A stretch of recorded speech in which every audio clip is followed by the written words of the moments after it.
What is going on, Raider Nation? Hey, listen, we apologize for the technical issues. If you could think about whatever it was that was causing us issues, it happened. Audio, internet connection, StreamYard, you name it. We were kind of going through it. So we appreciate your guys' patience. We're going to get better at that, I promise with you. But yeah, man, today was first day of padded practice. There's a lot to talk about. There's a lot to get into. So first and foremost, I want to get to the most loyal chat in the community, man. You guys hold it down even when we're running late. So Daniel Kim, shout out to you, Daniel Kim. Thank you for pulling up. Salute to Prez. If you guys haven't, go follow Prez. I'm actually gonna reach out to you, Digital Prez. I got something I want to work on with you. So yeah, be looking out for that. I'm gonna DM you. SVT is in the building. Shout out to you, SVT. Thank you guys for pulling up. Kevin Lurker is in the building. Thank you for tuning in. And look, if you guys have not yet, smash the like button, smash the subscribe button, go over to Pharaoh NFL's channel. Make sure you're subscribed to him. But we've got something big and special planned for you guys this season that is currently in the works, and it's coming sooner rather than later. So you're not going to want to miss it. Season 2 of what we have going on over here is going to be big, and it's going to be special. All Eyes on G is in the building. Shout out to you. Thank you for pulling up. D Menace is in the building. Thank you for coming in, man. Richard, thank you for pulling up. But hey, without further ado, man, we got to get this show started. It's late. I'm not going to keep you guys waiting. Welcome my co-host, the one, the only. Hey, we're back, man. It's that time of the year. We're going to keep saying that. I mean, because we haven't really had a preseason game yet. But, man, it's Raider football. We got some stuff to talk about. First day of padded practice. Yeah, man, we got a lot to talk about today, man. But let's get into it. Let's get into it, man. There was some quick Raider news today. We'll just go over it real quickly. And Raiders signed linebacker Darius Harris, former linebacker for the Kansas City Chiefs. That we also re-signed Chase Garbers. I knew that they were going to re-sign him. I knew that because, man, a quarterback that knows the offense, you know, it's valuable to a team, especially a guy like Chase Garbers, because I think the Raiders did they draft him, or was he undrafted last year? Undrafted. He was undrafted, so yep. They were going to bring him back. And to make room, they got rid of 3 players. They waived 3 players, including OJ Howard. How do you feel about that, man? OJ Howard is going to be one of those ones too that I wouldn't be surprised if he clears waivers if the Raiders find a way to kind of bring him back as well. But this is also like a courtesy of I think that they're going to give him an opportunity to find a spot, cut him early. The tight end room is deep. You know, Jesper Horsted, Michael Mayer, Austin Hooper. So really, OJ Howard offered you really good run blocking, but if some of those guys on the back end of the roster have kind of stepped up, or maybe Michael Mayer has stepped up and showed that he's going to be tight end 1, maybe it was just a courtesy move of the Raiders. Yeah, that's what I heard too. I heard Michael Mayer and Horsted they're playing pretty well in the training camp, so it made a move like OJ Howard easy to get rid of, and it gives them an opportunity to find another team. They know that they're not going to really use a player like that. He's probably not going to make the team. It's kind of out of respect to him, but it was kind of, man, NFL is a cold business, man. They literally had a video of him last weekend with the Raiders media where he's talking about how he's excited to come play for the Raiders and why he chose the Raiders, and because it was, he remembered the pre-draft process with Josh McDaniels, and now they waived him. That's the life of being an NFL player, man. It's crazy. Yeah, and I think it speaks to the depth of the room too. This is a focal point. They move on from Darren Waller, Foster Moreau. You've got to get bodies in there. They go out and take a high selection in the second round of Michael Mayer. And look, I'm telling you guys, by the end of his rookie deal, I really do project him to be a top 7, top 5 tight end in the NFL. Mm-hmm. You give him by the time to his rookie deal, yeah, he's going to be a special player in this offense. So Michael Mayer, I'm extremely high on. Jesper Horsted, I think he's going to come on and kind of be a sneaky addition to the Raiders. Austin Hooper, another red zone target. So yeah, man, all the moves that they made, it makes sense. You have to make some wiggle room for the linebacker that they brought in from Kansas City. So, and now with Brandon Faison going down, I'm kind of curious if they don't bring in Troy Hill that they just worked out with Marcus Peters, if they don't bring a guy like him in. So look for more corresponding moves. There's still a lot to come. Yeah, and the thing is that cornerback room is deep. So it's not they're kind of, they don't have a lot of depth back there. But Faison is a guy that they brought in because they feel like he would add it to that room. Hopefully, it's not a serious injury. So hopefully he comes back soon. But yeah, man, that's pretty much the quick news. Today was the first day of padded practice. Obviously, Monday they had a practice, um, and it was non-padded, but we got to see a little bit of. You want to start with the notes from practice, or do you want to go into good Jimmy and bad Jimmy? Let's just I just kind of want to talk about day one of pads. Pads came on today for the first time, Okay. and from all the reports that I heard, the Raiders were out there hitting. They were out there making plays. Max Yeah. Crosby, Jimmy Garoppolo are chirping at each other. Yeah. They're the creative, the competitive environment is starting to take place out there in Las Vegas, and I can't be more excited about it because it finally sounds like we have a defense that's going out there and hitting people. They're going out there, Mhm. they're trying to get their hand on the football. There just feels like there's a new energy on the defensive side of the football, which we'll kind of get in later. But yeah, I think it's a good transition into good Jimmy, bad Jimmy Yeah, segment that we've got today. I think he ran a lap after because they kept going back and forth. They started on the first. Max did. Yeah, they Yeah. were going back and forth, and then eventually he had to run a lap. Yep. And I think he was dominating Michael Mayer. I think it was like in the pass was it pass rushing drills with Michael Mayer, and he even stepped over him. So I think he was trying to add a little bit of more intensity after kind of like a relaxed first week. Everybody was kind of, but I think him as a leader of the football team, him just kind of coming in with that energy. I'm sure he comes with energy every day, but today in the first day of pads, he wanted to make a statement. And yeah, man, I thought that was good of him, and they were tackling to the ground too, from what Yeah. I'm hearing. Yeah, they were tackling to the ground. Like it wasn't one of those they'll hit them and let go. Like it was real football And what's going on. interesting is that Josh McDaniels was supportive. Like he liked the energy that they brought today. And I don't expect that to carry over. So Raider Nation, if you hear reports of it's kind of toned down a little bit, kind of expect that. Mhm. But for day one, the coaches let them have that excitement. They let them get back to the groove of hitting another player. But man, I kind of want to talk about Jimmy Garoppolo, the good, the bad, the ugly from day one of pads, and overall, Farrell. From what it sounds, um, I just got off the phone before we went live with Beast Writer, local beat writer for the Las Vegas Raiders. If you Mhm. guys haven't, go over to his YouTube channel. He does a good job covering the Raiders. And I got off the phone with him, and he was telling me about Jimmy Garoppolo, and he looked sharp today. And he said, despite all the reports about deep ball accuracy issues, he said that he looked really good on deep balls today. Mm. Connected with Devontae Adams on a deep post that scored for a touchdown. So that's exciting to hear. I know that there's been a lot of talk and conversation about, oh, he looks good this day, looks bad this day. I think people need to realize it's still really early and this is still day one of pads. Yeah, yeah, and it was bad on Monday, but, just he did miss, like, pretty much most of the offseason. He hasn't played with none of these receivers, so Imma give him a little bit of a break, and most of his struggles was with deep ball accuracy, but it's kinda hard to, like, judge him, especially because you don't have chemistry with some of these players. He was still accurate on short and intermediate throws, but Jimmy G's he's never known to be, like, a deep ball thrower anyways.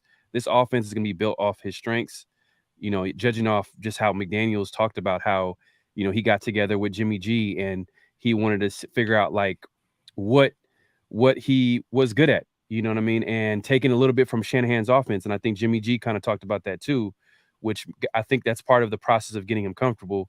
And that's what I like too. When you hear a coach saying that he's gonna try to build his offense around the player's strength, that's all you can ask for at the end of the day. Like you don't try to force a system.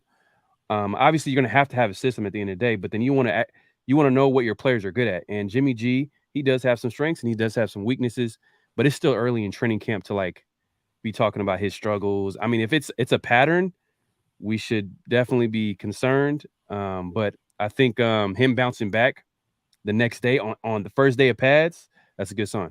Oh, it's a big sign, and I like the reaction of the team. Anytime you hear a teammate already talk about Jimmy Garoppolo, just like Cash Lord says here, Jimmy G is getting called Himothy by the teammates already. Like people are buying into Jimmy Garoppolo as a leader. They're Yeah. buying into him as a quarterback, and that's the most important thing about right now. Don't click into all the, oh, he threw an interception today when he's working third and long drills and the ball is going to a designed area. Like, let's not just necessarily lock in. Let him go out there and make the mistakes now. You Yeah. want to see him go out there and make the mistakes now and not in games. So don't look too far into that, Raider Nation. But what I really love and the most important part is that the teammates are rallying around Jimmy G, which is an exciting thing if you're a Raiders fan. Right. And you know what? I forgot to mention this, but we'll get into that in a little bit. Is the Athletic release their quarterback tier, which is like their annual thing every before the season.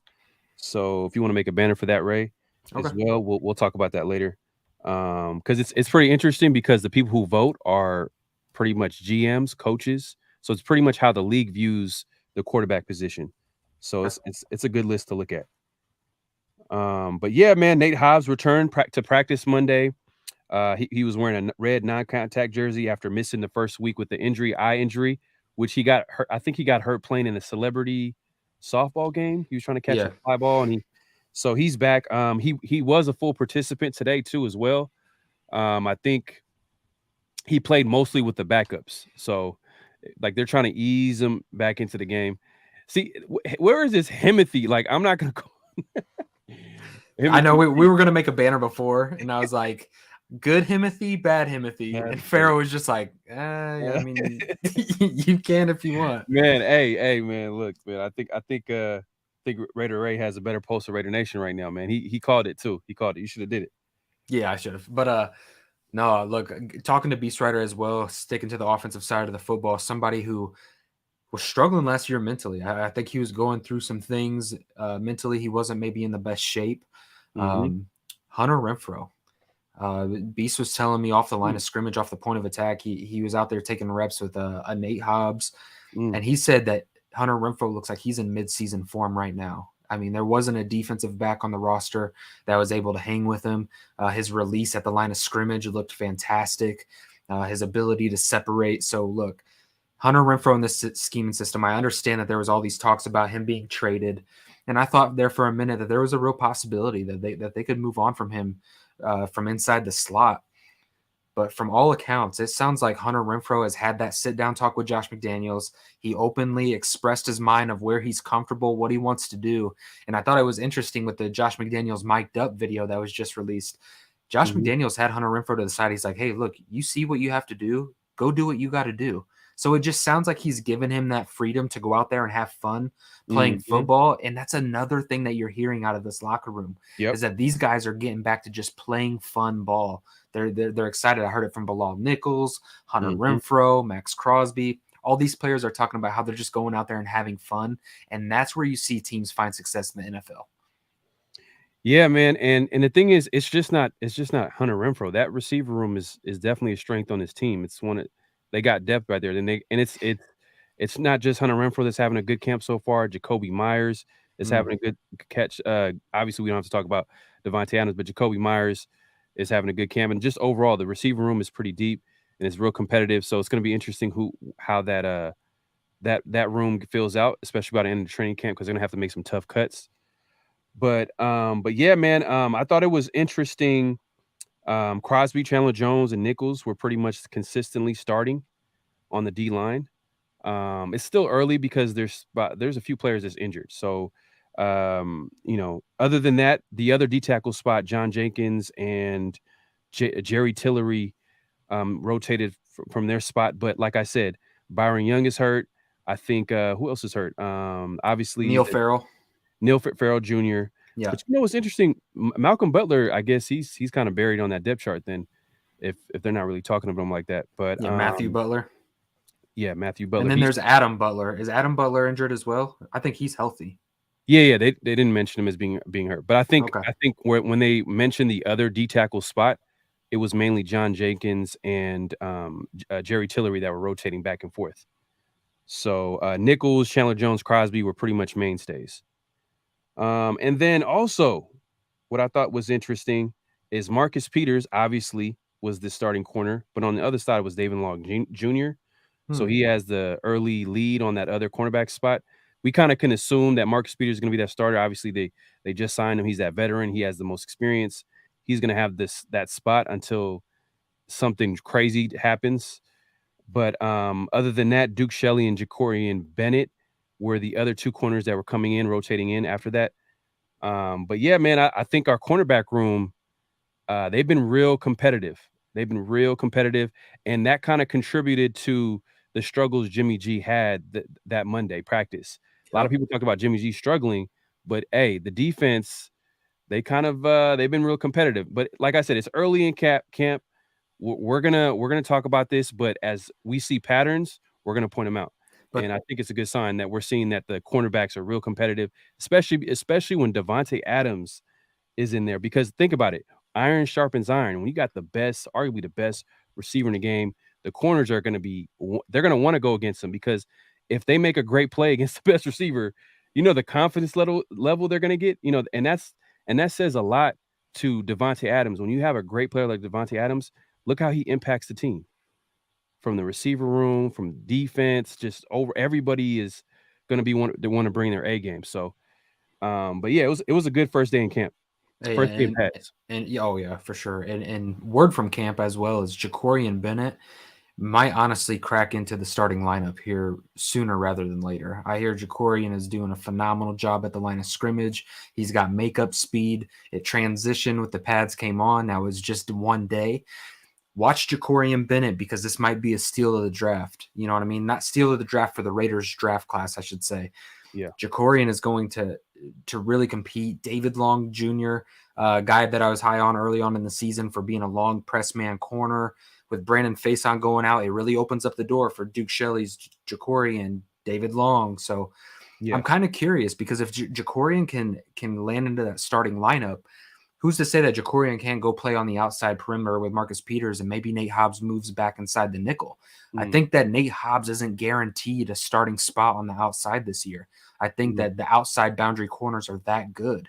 Duke Shelley is a competitor, and the fact that he's getting second team reps and rotating, that's pretty impressive to see those guys like Jacorian and David Long getting those starting reps. So the secondary is something to look out to, and I love that they've bought into this mentality of we're going to turn the ball over this year. hmm And the thing is too, I think with Jacorian Bennett, and shout out to Tape Don't Lie, BD, he made a point when he was breaking down Jacorian Bennett, and one of the things that he was concerned about with him is his tackling. Mm, He's not a guy that he sees as a tackler that wants to tackle, and that's him just watching film. So it's going to be interesting to see him in the preseason because that's where it's going to show up. At the end of the day, like it's going to show up on the football field when he's in there. Is he going to be there to make the tackle? Because his coverage skills, it could possibly be there, but at the end of the day, like you're going to have to tackle in the football league, like in the mhm. football league. So I think that's going to be interesting to see with him. And if he's not a tackler, I don't think you want him in a nickel. You probably want him on the outside. You probably don't want him in a nickel if he's not gonna be tackling. No, A yeah. guy like Nate Hobbs, that's probably his biggest strength. Well, if you throw Jacorian and Marcus Peters out there, you're talking about two corners then that probably aren't that good at tackling, and that's not something that you want, and that's not something that Yeah, historically Patrick Graham kind of thrives in. But yeah. I thought it was actually interesting too because me and you had a conversation off air on the phone, and we were talking about how this defensive line is switching over. I believe personally, Mhm. I think they're switching over to more of a power front. You get a Tyree Wilson who's a power rusher with length. Max Crosby's kind of his own kind of mold, defensive player of the year type of player. So twitchy, endless motor, finesse, good hands. Yeah, So maybe not necessarily him, but you look at all the other positions. You look at the Bilal Nichols, you look at the Adam Plants that they brought in. Um, Neil Fair, like everybody that you look at on this defensive line, they're power rushers. And I think that's a good transition for the Raiders. Instead of being light up front and then light on the back end, you're able to have a big power front, which is a lot of historically what New England kind of did is they generate these power rushers and this dominant run defending front. So I thought that was pretty intriguing because I did hear that this defensive line is showing up to camp and they actually look pretty good. yeah, and Kevin, shout out to Kevin Leckerman. Appreciate you coming through. And then right after that, we can get to the super chat. He says, "What are you hearing about Morrig?" So what I'm hearing about Morrig and him and Epps are like really they're getting along well as far as chemistry wise. It's like I said, it's too early to tell. I think the biggest thing with Morrig, I think he needs to prove that at that free safety spot, and I'm not sure where they're going to put him at. Are they going to put him at free safety, strong safety with Marcus Epps coming in? But he needs to be a playmaker. He needs to show that he can make plays on the ball. And hey, time will tell with him. But so far, so good. I'm hearing some good things. Yeah, I'm hearing some good things, but I'm also hearing that Chris Smith is calling plays out on the back end. and getting guys lined up in formation, and which is also intriguing because Chris Smith is a guy who I think by mid-season he's really going to be pushing Trayvon Merrick. Trayvon Merrick's really got to show up this year. Yep. He's got to get his hands on the football. He's got to really take a next step in his career. If you let Chris Smith even sniff a little bit of that playing time, you got to watch out if you're Trayvon Merrick, because this regime will more than happy go with the hot hand. And if he's not producing plays, I could really see Chris Smith kind of take over. But Daniel Kim, man, shout out to you for the $9.99 super chat. Shout out to my guys for whatever else is needed, and the $5.29 for the little one. I appreciate you very much, Daniel Kim. God bless you, brother. You didn't have to do Appreciate that. you, bro. You didn't have to do that, but we appreciate every single donation. It goes a long way. Obviously, production's gone up. However, we do have a lot of stuff coming down the pipeline. Really exciting, something that you guys are really going to love, and something that you guys are going to be a part of. Your audio went out, bro. But yeah, man, I thought some interesting stuff too. And Nate Hobbs was filled in punts during special team drills, so that's going to be interesting. I know we figured some players are going to be returning the ball back there, like DeAndre Carter. What was another guy? Obviously Trey Tucker is a guy that we feel like is probably going to be back there returning kicks. But Nate Hobbs was back there in special team drills, I guess, trying to put his name out there, put his name in the hat, so to speak, and see if he could probably win that job. We'll see if he can get in there. I think Amik Robertson, the way he ran that fumble return last year, man, maybe he needs to put his name in the hat, man, because I think I seen something on social media where he was kind of jealous of Keon Nixon and how he's being involved in offense after his success returning kicks and him taking all the way for a touchdown. So I guess they're using his kick return ability. They're probably going to use him in offense in Green Bay. So Meek Robinson, man, I think he should probably get his name back there. Maybe he could return some kicks, but because he's not going to be a starter. You don't see him being a starter out there. Meek's going to have to really earn a spot. I mean, that's just how deep this room has gotten within a year. But I did hear that out of camp, like Meek is playing with a sense of urgency, which is something that you really like to hear. So overall, what I hear out of this defensive back room is that these guys are showing up every day competing, and it's a lot like the wide receiver room. Like, you have to take every single rep serious. You've got to put good film out there, because the guy that's taking a rep behind you and the guy that's taking a rep in front of you, he's coming to play. And they're all earning for a spot. So you can't be more excited than a defensive back room and a wide receiver room to be competing like we are this early in camp. Right. And just some extra notes too as well. I think Illuminor, man, he needs to clean up these pre-snap penalties, and he had some pre-snaps. It's still practice, but at the end of the day, practice, when you're seeing habits happen year after year, it's a little bit of a concern. He had some the Raiders offense had some pre-snap penalties overall, but Illuminor had a few of them from what I'm hearing. And I think the Raiders responded by putting Thayer Mumford in there to send a message, but we'll see how that right tackle. Do you think that right tackle position is all but locked up with Mumford, with Illuminor, or is it possible that he could lose that job? I mean, it's always possible. He's definitely got to get his mind right. I'm a film guy, and you know that last year I was in support of Jermaine Illuminor. Yeah. And there's an issue with Jermaine Illuminor on film that I kind of want to dissect, and this is probably going to be the first time that you guys hear this. Jermaine Illuminor issues, and when you really look at it, I personally believe that it's a first step explosion issue. I don't think Jermaine Illuminor has a very explosive first step, so he's timing these cadences, and when he mistimes these cadences, that's when you're seeing a majority of these false start penalties, because Jermaine Illuminor has struggled with speed rushers in the past. So he's trying to time these snaps, and he's trying to get one step ahead of these guys, because when he does get his hands on him, he has good technique. And I think we've seen that last year. He's an average to above average pass protector. He's good in the run game. It's just when he mistimes those cadences and those calls to get a jump on the snap, that's where you're seeing his false start issue. So I don't know if it would help him to maybe, agility and lateral explosive drills, and maybe trim down a little bit of weight to kind of help that first step. I don't know how he's going to navigate that, but it looks like it's still happening this year. So I don't know. I don't know how Coach Brasillo, maybe that's just going to be a flaw in Jermaine Illuminor's game that he's going to have, that we're just going to have to deal with. I'm really curious to see how they get that coached up, because if he can get that coached up and his first step can get a little bit more explosive, Jermaine Illuminor can be an above average starting right tackle in the NFL. Yeah, but you mentioned some things that it's too late in the offseason for him to try to improve on those things like his agility and losing some weight. I mean, I guess he could lose some weight, but then I think at this point he is what he is. Maybe I don't know if you can coach that up, but yeah, man, I hope he cleans up those mistakes. It's still early in training camps, first day training camp, so we're looking at everything right now while we prepare for the Raiders season. Preseason is next week. The next padded practice is tomorrow, Yep. and then I think they get a day off after that, and then back to training camp, and then next week is going to be the first game. So, man, hey, Raiders season is here. What else, man? I think we kind of covered a lot. I mean, as far as the Raiders training camp, but I wanted to get into that article, man. Okay. Let's get into it, man. Jimmy G's QB ranking. Yeah, let's get into it, and we can look at, and we're football fans at the end of the day. Yeah. So we'll look at the list as a whole, and let me. Oh, and before we do get into that, I was talking to Beast. He said that this linebacker room is much improved. Okay. He said that these guys are flying around to the ball, and that's being led by Robert Spillane. And I think Robert Spillane is in that trajectory in his career where you've seen him improve year after year after year with the Pittsburgh Steelers. And this looks like one of those situations. One, a value contract signing. Two, it looks like he's at a point in his career where he's ready to step in and be the guy.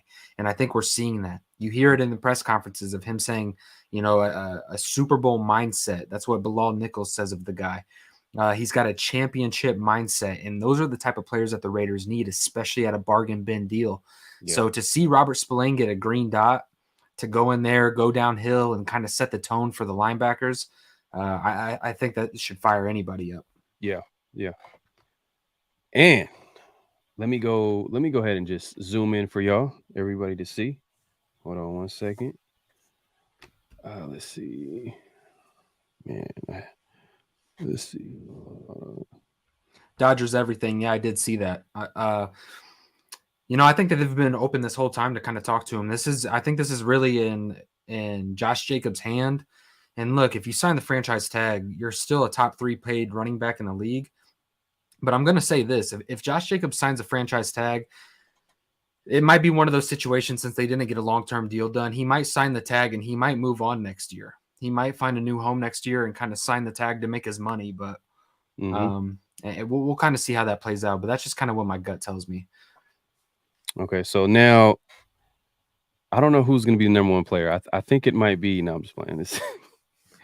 So this list is pretty much put together every year. I like paying attention to it because it's pretty much 50 NFL coaches, as you can see right here, 50 NFL coaches and executives who are granted anonymity to share unvarnished evaluations. So it's kind of interesting to see how the league views certain players, especially that quarterback, that big position, that quarterback position. So, they break down how the voting system works. You can see how like the total amount of players or coaches and executives are voting. And tier 1, obviously, I think it's a no-brainer. I think Patrick Mahomes, man, winning the Super Bowl last year, he's number 1, and they go Joe Burrow. So I think the top 3, 4, it's kind of like, all right, it's kind of obvious. We kind of know. Some people might disagree with this. That's garbage. They might disagree with this, but this is how the league views that Justin Herbert. The league is stupid. Yeah, and what they do is way they break it down is, look, see, 29 tier 1 votes, 21, and then they give an average. So his average voting was 140. So that put him in that tier 1. He's got to be one of the most overrated quarterbacks, in my opinion. Man, that's me. It just sucks that 2 of the top 5 quarterbacks they list are. Yeah, but he's not top 5. I don't feel like how I feel when we play the Chiefs. It's a different feeling than when we play the Chargers. I think anybody would agree with that. Even with Justin Herbert, like, I don't fear Justin Herbert. He can win the game against us, but it's not like a Mahomes. Yeah. So Justin Herbert comes in at number 5, and then That ends the tier 1, and then we go into tier 2, and they have Jalen Hurts, who was Man, just in the Super Bowl. Number 7, they have Lamar Jackson. Trevor Lawrence he kind of climbed up that list yeah, after that's last kind of season. wild. And I know Dak Prescott. Dak Prescott at number 9. Okay, who came up with this? These coaches are dumb. And the thing is, this is not my opinion. This is how the No, yeah, yeah, league. yeah, This yeah, is the yeah. league, how the league views it. It's not random like writers. It's actually the league. They're going up to like NFL executives, coaches, GMs, and they're asking them, their opinion and how they would vote them. And Dak Prescott is an average of 2.2. Look at that, man. And we can look at the breakdown. I understand where you're coming from, but No, that's garbage. look at that right there. So it is what it is. Stafford 9. comes in at number 10. Oh, that's so ugly. Deshaun still has that reputation. They're going to give him another chance, but they have him at number 11. Your boy, Kirk Cousins. Oh my gosh, not my boy. Kirk Cousins, man, he's at number 12. The number 12 spot that usually is held down by Derek Carr, but and we'll get to him in a second. But that ends tier 2. So Kirk Cousins is the last player they have at number 12 in tier 2. In tier 3, That was a terrible tier 2, by the way. Let me just yeah, chime in. but think about it. Where are the quarterbacks? Who would you put? Like, it's just at the end of the day, outside of this Oh, is really what matters. Well, Patrick yeah, Mahomes, Joe Burrow, Josh Allen, and like you can make an argument maybe, but I kind of agree with this. Mahomes, Burrow, Allen, Aaron Rodgers, and then this I can understand. But who would you put at number 5? those are all AFC quarterbacks. Who would you put over Justin Herbert? Jalen Hurts? Yeah. Okay. Lamar Jackson? I guess it depends on what year, like which one I'm getting. You see what I'm saying? Because as I go down the list, you're gonna understand. Like, okay, look, there's not a lot to of 8, like 1 to 8, like yeah, like 1 and 5, 1 through 5. Okay, I'm cool with, and then like 5 through 8, they're like, but 9, starting at 9, this is where the list gets. Would you take stupid. Stafford over Prescott? I wouldn't take either of them. I'm just saying, if you had to choose between either or quarterbacks, like they're on the market and you're in need of a quarterback and you have to sign somebody, who are you signing? You're signing Dak Prescott gross. or Stafford? I mean, Stafford, he won a ring. I know he won a ring. That's probably why I would go Stafford, to be honest with you. He won a ring. Maybe, he might be a little bit older now. He's past his prime, maybe. Who knows? But all right, so let's go back to the list. So back to tier 3. They have Kyler Murray at number 13. Oh my gosh. And your boy, no, Derek Carr. Hey, fair enough. Whatever. Not last year, that's for sure. So we'll take an extra look at this just because obviously, man, come on, we get the connection. He played for the Raiders. Yeah. So they have at number 14, and they pretty much look at this is a quote right here. Derek is in the same category as Kirk Cousins and Jared Goff, where I think people have much worse opinion of them than coaches have. That's fair enough. That's fair. That's fair. Derek is a special passer. Quick. This is a real good quote. Derek is a special passer. Quick release. The accuracy. He's got more mobility than you think. What holds him back is his courage in the pocket. Yes.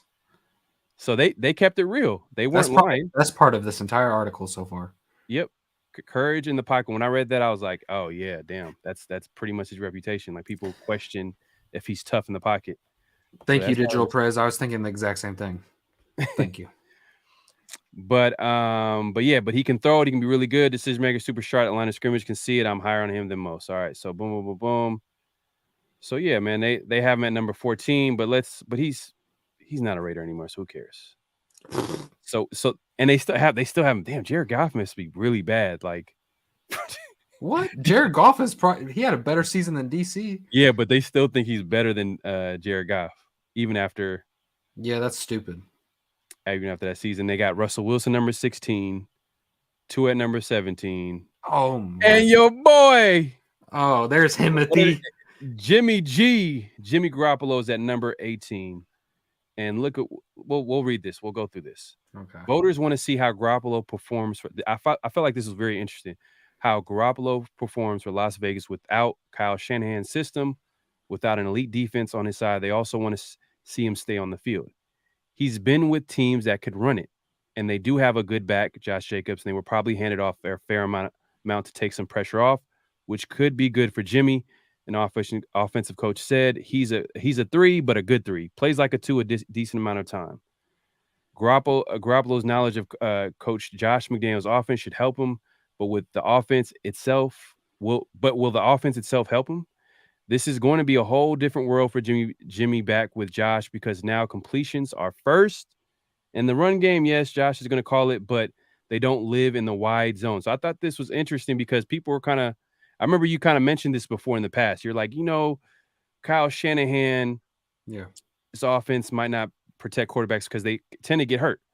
But they make a point here by saying they don't live in the wide zone, making plays off the wide zone, because that's where Jimmy G was playing. He was playing an offense that ran those types of plays with San Francisco. I think this is going to be a true test of Jimmy.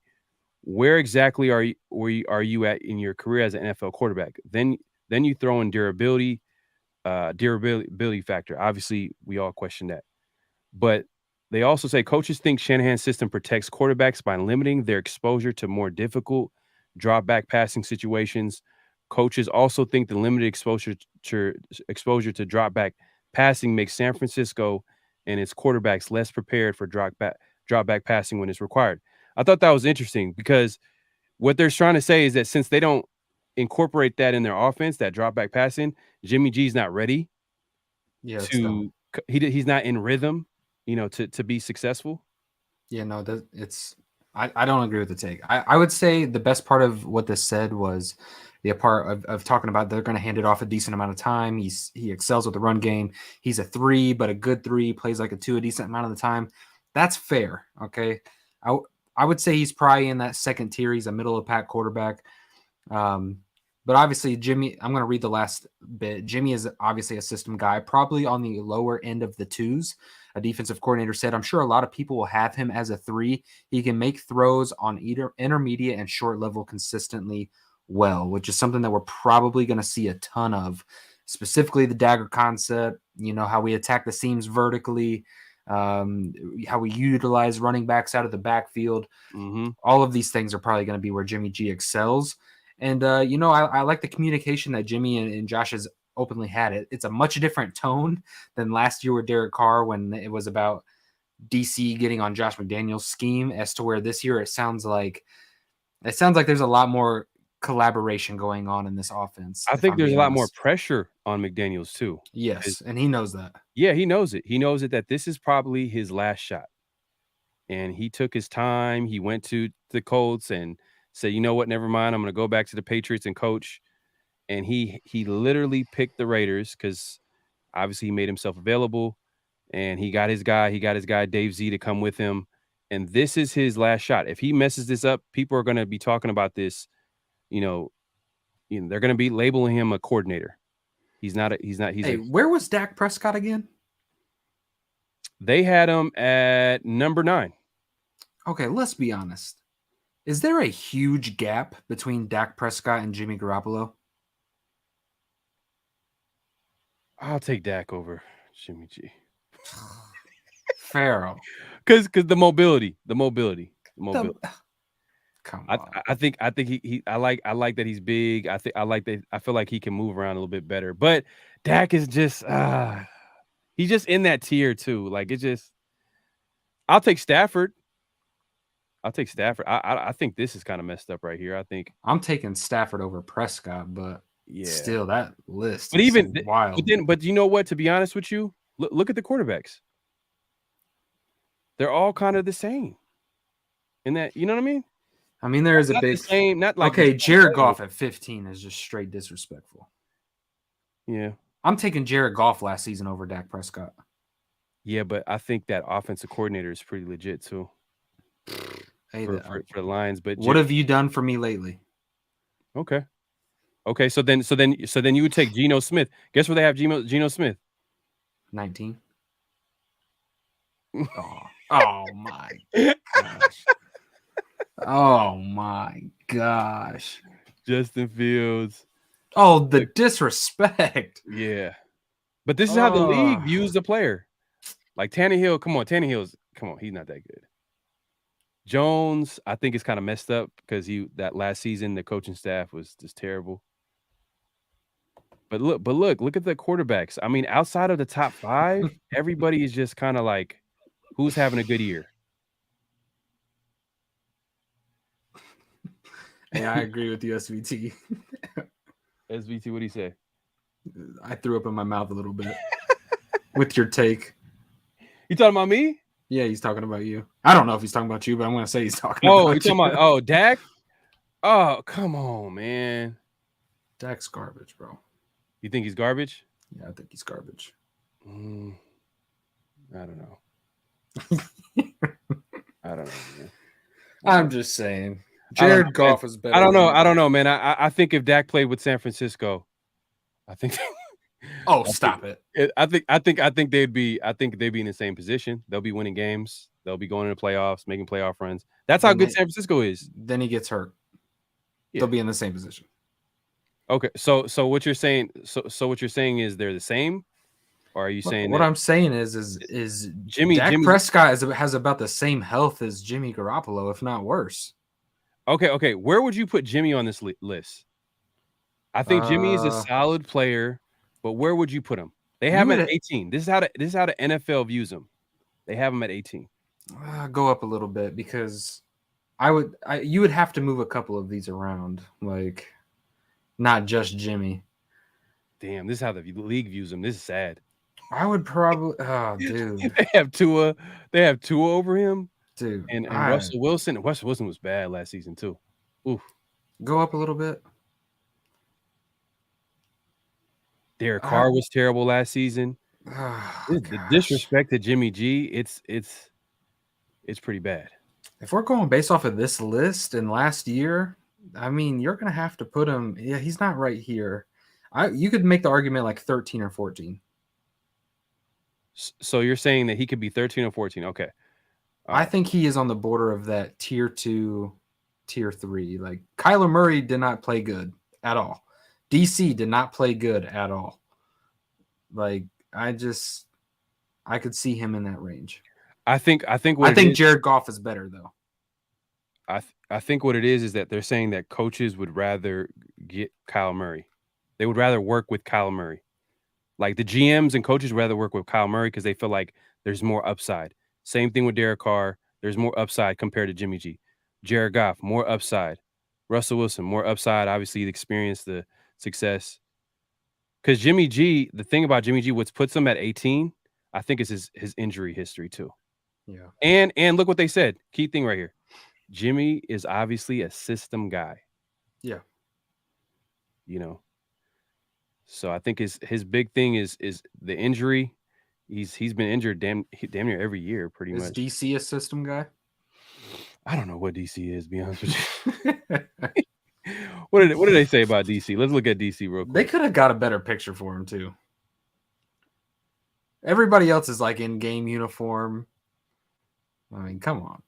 Yeah, I guess they just wanted him to. I don't know. That's how they view him in the league. Is just that photo right there, like a nice guy?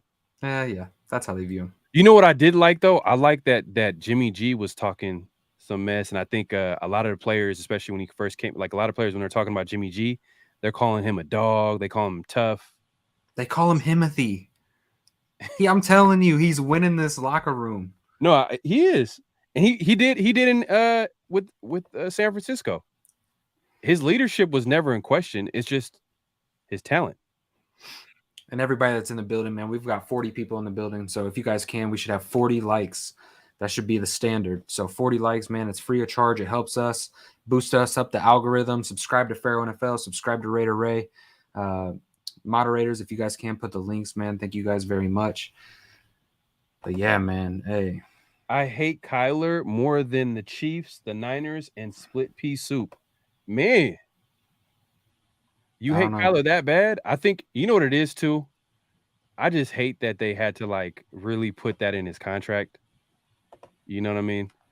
And they mentioned it here. Last season became a referendum to Murray's leadership and work ethic after the Cardinals included, and later removed his contract clause requiring Murray to study his play. So like they literally put in his contract that you had to study.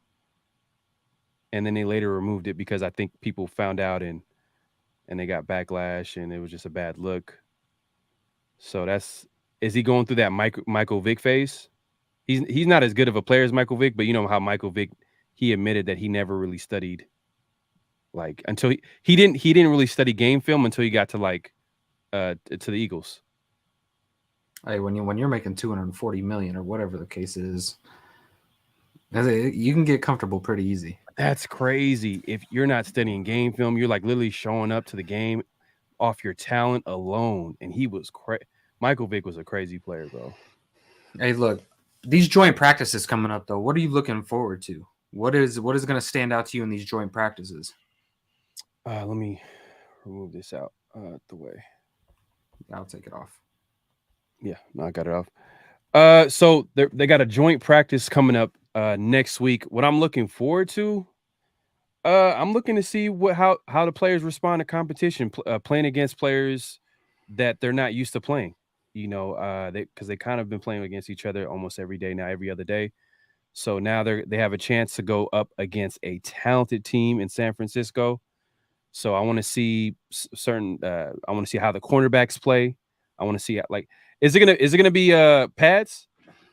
Oh yeah, for sure. Because sometimes coaches, they'll have an agreement and they'll like make some rules and be like, okay, we could tackle to the ground, or because today they were tackling to the ground. I don't know. No, that they won't tackle to the ground, but they'll definitely have pads on.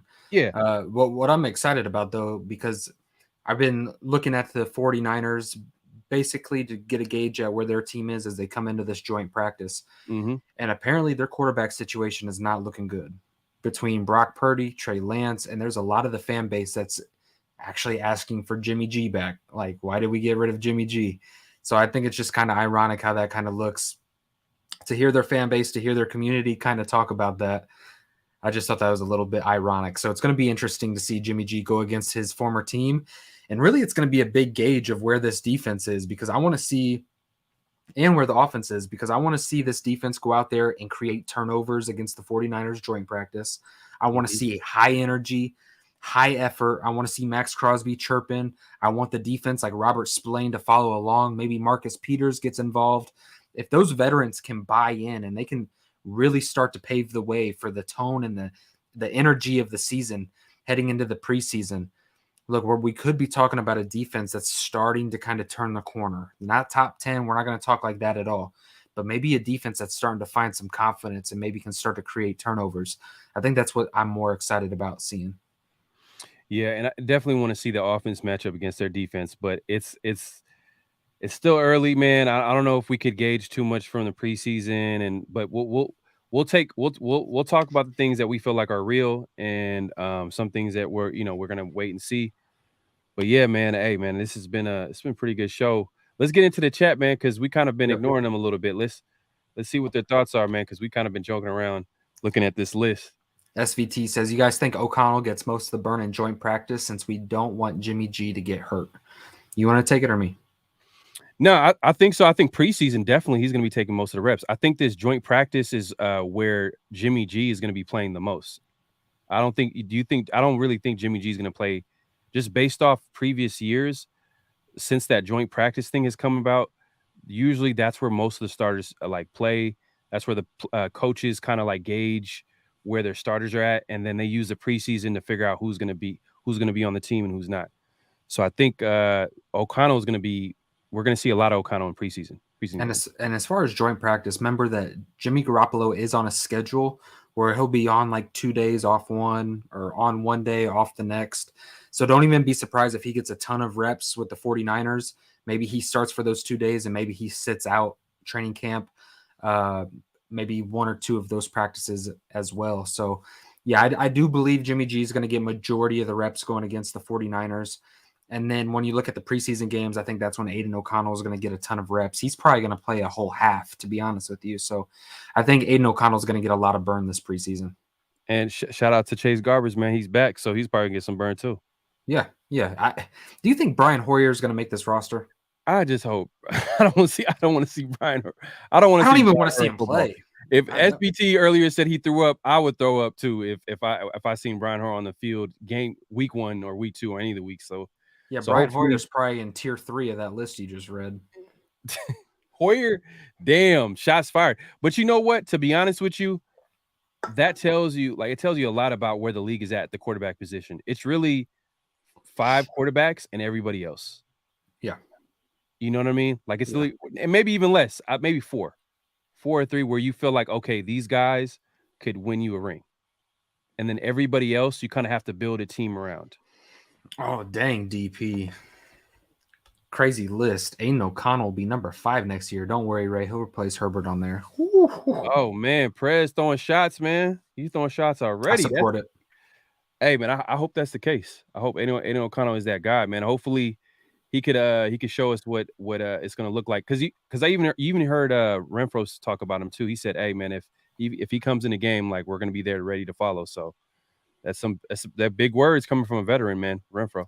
Yeah, that's tough. I want to see his growth in preseason. I think it's going to look better than the Chase Garbers experiment last year. And who was it? Nick Mullins. I think he was with us for a stint for a little bit last year.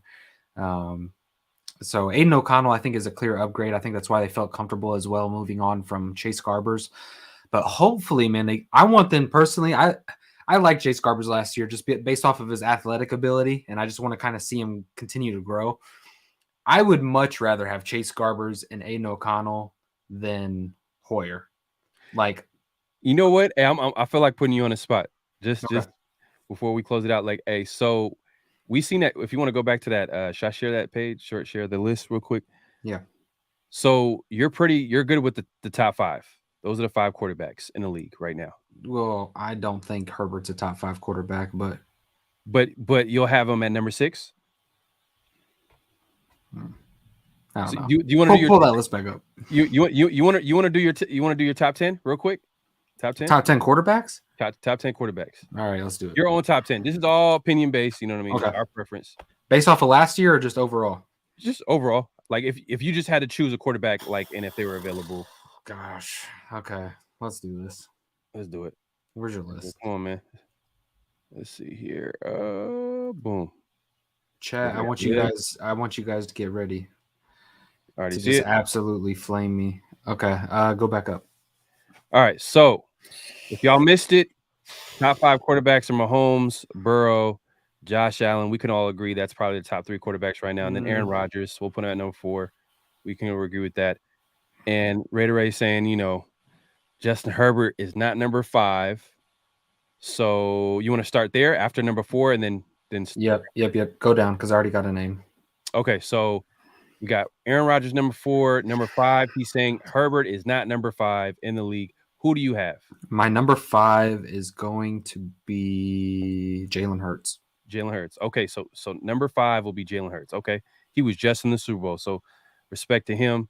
But he is playing with a whole bunch of talent with the Eagles. But we'll see. So number 6, who do you have? Oh gosh, I'm telling you, man. Outside of the top 4 quarterbacks, it's like I've got Dak Prescott. I'm just kidding. I'm just kidding. Look, I've got Jalen. Then I guess if okay, let's put it this way. If you're going to put the number 1 quarterback at tier 2, so that takes Jalen Hurts out of tier 2 and puts him into tier 1. Right. If you want to talk about the number 1 tier 2 quarterback, I will gladly put Justin Herbert as the number 1 tier 2 quarterback, not tier 1. And why are you removing from number 5 to number 6? What's the biggest issue you have with him? What has he done? I mean, he is so hyped up and they underperform every single year. So, I mean, think of the playoff game with the Raiders. That's a game that if you're a top 5 quarterback, you got to put the Raiders away in that game. Yeah, and look, they even brought up how the Chargers blew a 27-0 lead into Jacksonville in the playoffs. Exactly. That's on his resume, so that's not good. He's hit or miss. His contract is ridiculous. I can't believe that. But the talent is there. The talent is definitely there. But so you have at number 6. Jalen was number 5. So you kind of switched this spot right here. So boom. So we got Mahomes, Burrow, Josh Allen, Aaron Rodgers. Then instead of Herbert, you got Hurts. So that's switched. Number 7.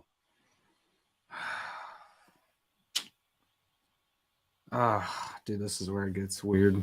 I'm taking Lamar. Yeah, I'll take Lamar. Like I'm comfortable. I'm taking Lamar, man. Lamar wins. I know his health can be in question. I know people are calling him a running quarterback, but I think his passing has improved. But No, yeah. I'm taking Lamar over. Come on, man. Look at the list.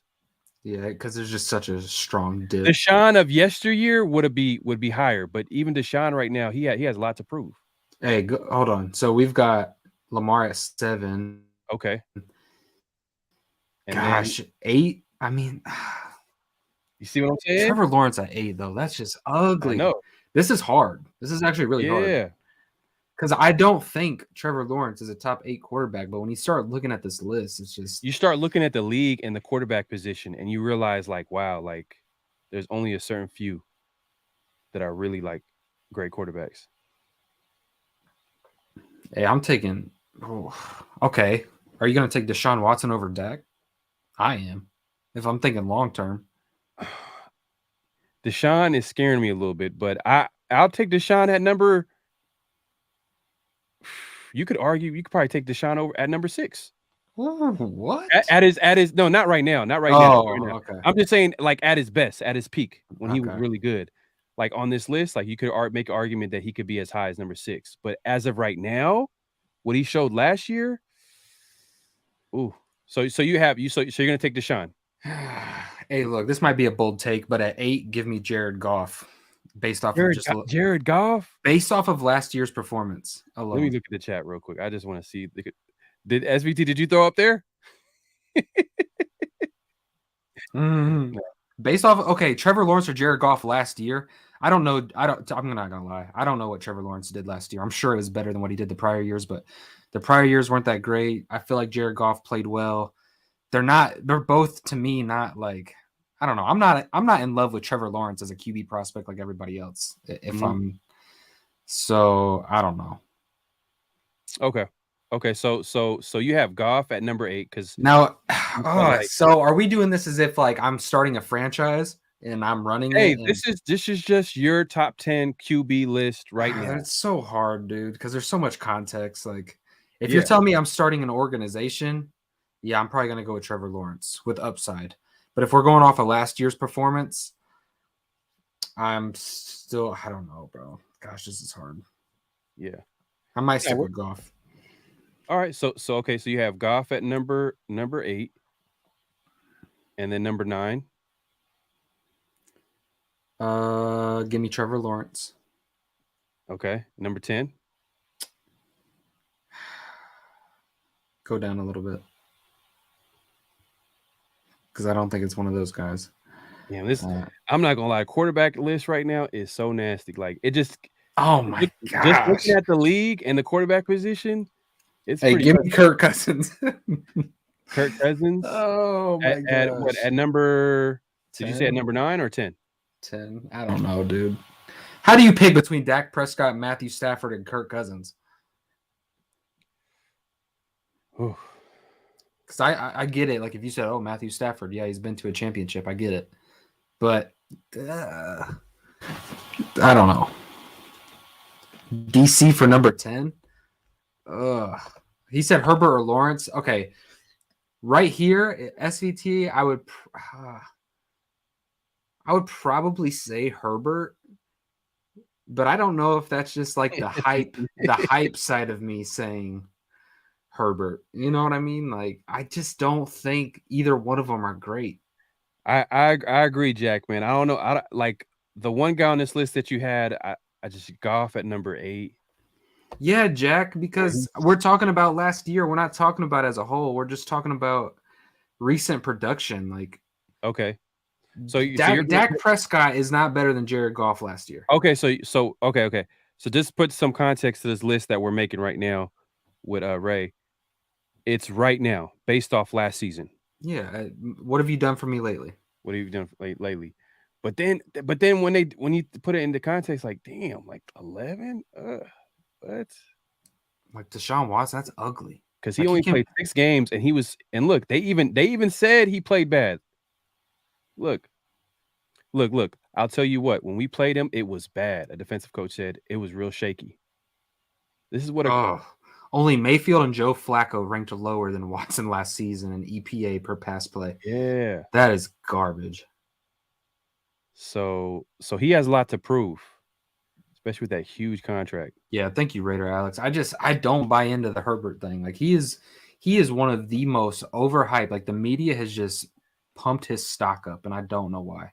I hope he's trash, man. I hope he turns out to be the worst Well, quarterback. I'm not saying he's trash, but I'm just saying he's not what like, dude. He's to me, he feels like one of those.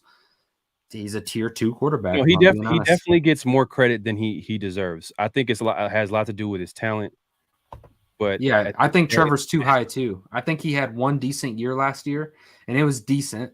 You know what I mean? It was definitely not top 10. He yeah, was not a top 10 performer. That's especially top 8. Like, come on. Like to say yeah, he's right there with Lamar Jackson, that's a bit wild to me.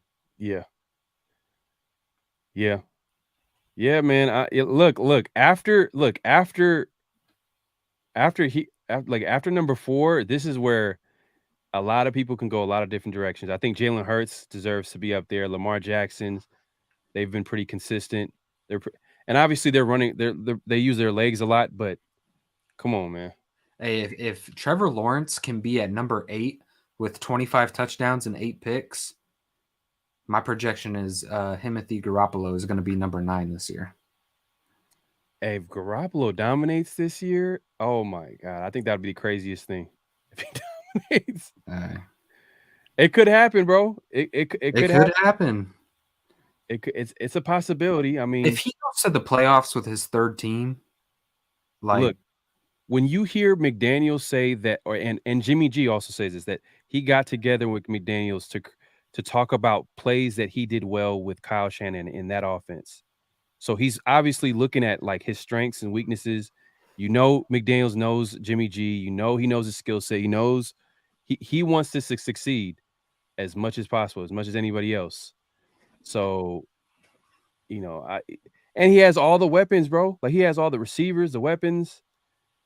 yeah, Well, if you're talking about weapons specifically, I mean, the Raiders are right there, probably better than the Jaguars. The Jaguars have some weapons, but the Raiders are probably there, if not more. Go down a little bit. They definitely have more weapons than the Ravens. so if you're just joining us, where we're just going over the top Yeah, I mean, QB come on. position, The Raiders are there like as far as skill-based talent at the wide receiver spot, they're definitely up there with around that 7 or 8 range with those teams. man, They it might just even makes be higher. You know what I mean? Like it just depends. hey, hey, I know this is off topic, but your boy Anthony Richardson, Hey, did you hear about him? He I gained 10 pounds of muscle yeah. in camp. Well, if Jonathan Taylor doesn't come back, he's going to be the running back. Dude, he's 6'4", 255 pounds. Hey, To he's put gonna that in perspective, Derrick Henry 6'3", 245. damn. And Anthony has like, hey, you guys already know how I felt about Anthony Richardson. I think the Raiders probably should have all respect to No, Timothy Garoppolo, but you probably should have went and got Anthony Richardson. yeah, man, that's the one thing. Like, I wish we kind of went after a more exciting prospect, but I just think that it wasn't possible at number 7 to trade up and just leverage our future. It is what it is, man. It's going to be a quarterback heavy draft next season. Do you feel like the Raiders? I know this is early talk, but you feel like the Raiders should probably draft a quarterback next year? I don't. You're not. You're probably not going to be in the position to. I think that they're going to win more games. Like this is definitely, I think, like a 500 team. You know what I mean? Like they have that capability. Now, if Jimmy G stays healthy, of course. But I Yeah. mean, let me not even put numbers. I'm not even going to do that this year. I don't really want to put numbers to it, but look, if all goes well, the fact of the matter is the Raiders lost 6 one-score games last year. They were up at halftime in what 5 of those 6. So it's possible, especially if they got better on defense, especially if those one-score games, the ball rolls in your favor in a couple of those. So you're talking about a double-digit win team. I think So the offense is going to be fine. The offense is going to be solid. It's probably going to be better than last year. And last year we were like a top 12 offense. We weren't bad on offense. It was just defensively we weren't good, and and obviously in key moments we didn't show up. But I think with Jimmy G, that comfortability between him and McDaniels, and I think it's going to be offensively we're going to be good. Are we going to take that next step defensively? Are we going to see improvements defensively? Is it going to be good enough in this division, in the tough AFC conference? And with all these injuries happening, anything could happen. Burrow, 100%. did you hear about the Burrow injury? Yeah, yeah. So is he back? I don't know. I don't know how serious that is. I don't know if he's back, but anytime you have a non-contact injury and you got to be carted off the field, like that's not necessarily the greatest sign. And that's a big AFC contender. Boom. And like I said, anything can happen. The name of the game is to stay healthy. So it's still early. All right. Do you want to address this before we end the show or no?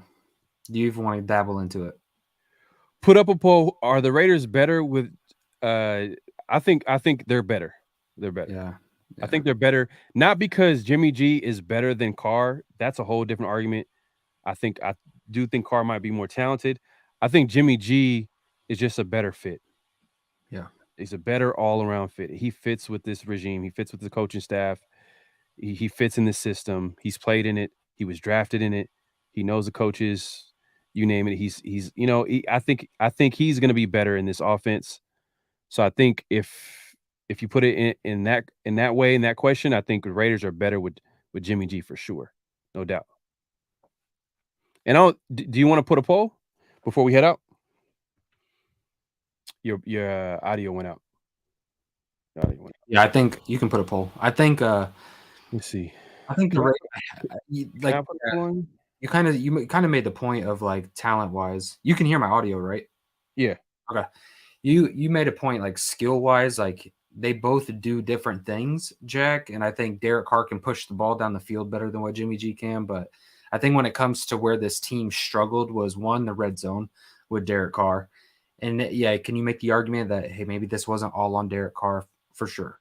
But I would say historically, since Carr's career with the Raiders, outside of 2016, we have not been very good in the red zone. Now, you can call that up to head coaches, play callers, etc. I don't need to hear all the excuses. The fact of the matter is we didn't get it done. Jimmy, historically, really good in the red zone. Doesn't turn the ball over quite as frequently, specifically in the fumbles category that Derek Carr did. I think ball security, hand size is a big issue with Derek Carr. Pocket courage that we kind of just read about in this argument, the ability to stand in there and take a shot when you have to. I think Jimmy G does that better. So yeah, I think the Raiders system specifically with Josh McDaniels is better suited for Jimmy G than it was Derek Carr. So are we right about that? We'll see. Yeah. And health is going to be a big key with Jimmy G. So we'll see, man. But it's been a pretty good show, man. We appreciate everybody coming through. Yeah. If you wanted to put that poll up, I don't have the power to. If you want to make me a mod I could just make a comment. You can make me a mod and I could do it. I think. Sure. Was good. I don't really. Based off of the chat, I'm pretty sure I see where they're gonna go. I mean, we could do this poll real quick. Yeah. It's actually not letting me make you a mod. No damn. I'm gonna put you in timeout though for pulling up that article. All right. Hey, chat, look, listen, this was a great show. I appreciate you guys for tuning in. We're going to end on a high note. Thank you guys for tuning in. On your way out, make sure you guys smash the like button. Subscribe to both Pharaoh, NFL, and Raider Ray. We really appreciate you guys tuning in. So if you guys can, smash that like button. Pharaoh, you got any closing segment? Nah, man, just win, baby. All right, y'all. Peace.